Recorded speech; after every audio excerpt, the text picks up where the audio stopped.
তুমি নিজে আরো একটু চেষ্টা করো, তোমার ছেলে মেয়ে দুজনেই বড় হচ্ছে, ওরাও নিশ্চয়ই খুব শিগগিরই নিজের পায়ে দাঁড়াবে। তো তোমরা যাতে শিরদাঁড়াটা সোজা করে মাথাটা উঁচু করে বাঁচতে পারো সেই চেষ্টা করো খুব শিগগিরই, এটাই বলবো। কেঁদো না Manju, it's okay, part of life.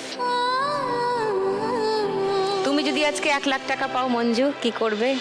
আমি একটা টোটো কিনতে চাই দিদি, নিজের, যাতে 7.5টা না হয়ে পুরো 15ই হয়। হ্যাঁ হ্যাঁ ইয়েস।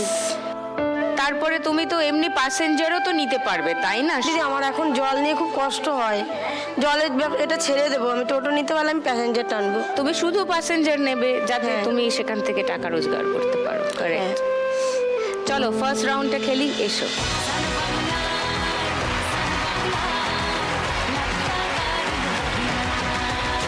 তোমার 1 মিনিট সময় শুরু এখন। এক জায়গায় করো, এক জায়গায় করো আগে, এক জায়গায় করো টাকাটা। হ্যাঁ, এবার নিচে ঢোকাও, নিচে খুন্তি ঢোকাও। একদম নিচে ঢোকাও, প্রথমে এক জায়গায় করে নাও, তারপরে নিচে ঢোকাও। না, নিচে ঢুকছে না। নিচে ঢোকাও। হ্যাঁ, তোলো তোলো। না, উঠলো না, কিছু উঠলো না।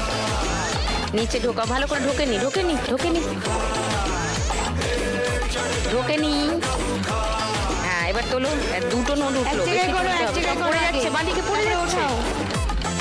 না, ঢোকানোর আগে তুলে দিচ্ছ। ঢোকাও, খুন্তিটা ঢোকাও, বলবো বলবো। ঢোকেনি, ভালো করে ঢোকাও, ঢোকাও। না, ঢোকেনি। হ্যাঁ, ঢোকাও। এবার এক ঝটকা মারো, এক ঝটকা মারো। না, অত এক ঝটকা মারতে হবে তাড়াতাড়ি করে।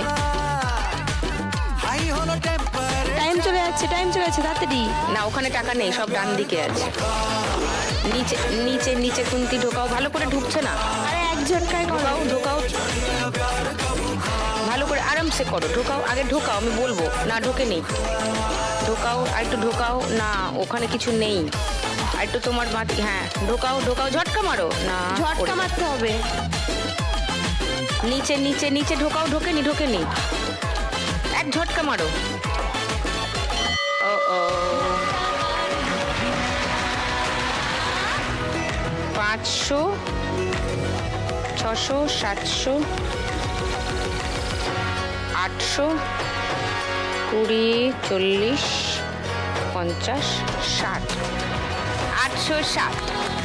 Manju score first round.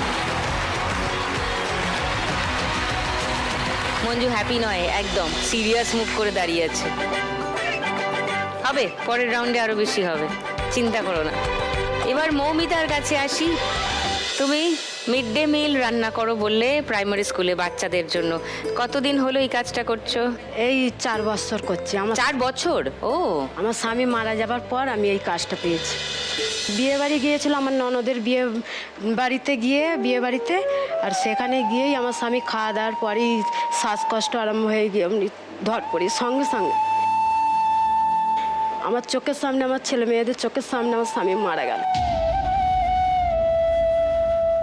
বিয়ে বাড়িতে ওই যে চিংড়ি মাছ দিয়ে চপটা যে পেস্ট করে করেছে, ওটা জানেনি যে ওটা খাবার পরেই ওর শ্বাসকষ্ট আরম্ভ হয়ে গেছে।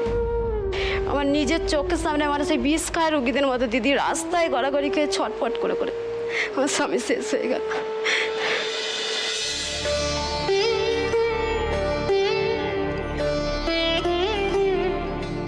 সেটা কত বছর আগের ঘটনা মৌমিতা? এই 4 বছর হচ্ছে। 4 বছর। উনি কি করতেন? আমার স্বামী রঙের কাজ করতেন। রঙের। তো উনি চলে যেতে তারপরে তুমি এই কাজটা কিভাবে জোগাড় করলে? আমার যা নিজে সে বলে চল না প্রাইমারি স্কুলে একবার দেখি, সব লোক নিচ্ছে তো, যদি তোকে নেয়। স্যারদের বলতে যেরকম ওর স্বামী মারা গেছে, যে ওর সংসারটা চলে গেছে, তখন লোক নিচ্ছিল বলে আমাকে কাজটা দিয়েছে। আচ্ছা। আর আমার স্বামী যখন মারা যায় 15 দিনের 14 দিনের মাথায় আমার ছেলে সেম অ্যালার্জি। একটা ডালের বড়া খাচ্ছিল সন্ধ্যাবেলায়, খেতে খেতেই অমনি কাশি আরম্ভ হলো। কাশি হতে হতেই অমনি মুখ দিয়ে নাক দিয়ে একবারে জল সেই লালার মতন হয়ে গেছে। ছেলে একবার সেই দম ফেলতে পারেনি, ছটপট করছে ওর বাবার মা। মানে কোনো খাবারে বিষক্রিয়া হয়েছিল তার? না, ওর তারপরে যা আমরা জানতে পারলাম যে ওর বাবার মতন অ্যালার্জি আছে। অ্যালার্জি আছে। ওর বাবার কাজ হলো 12 দিনের 12-13 দিনের 14 দিনের মাথায়, আমরা 15 দিনের মাথায় আমার দিদিরা যোগাযোগ করে ওকে নিয়ে কলকাতায় ডাক্তার দেখাতে নিয়ে চলে গেল।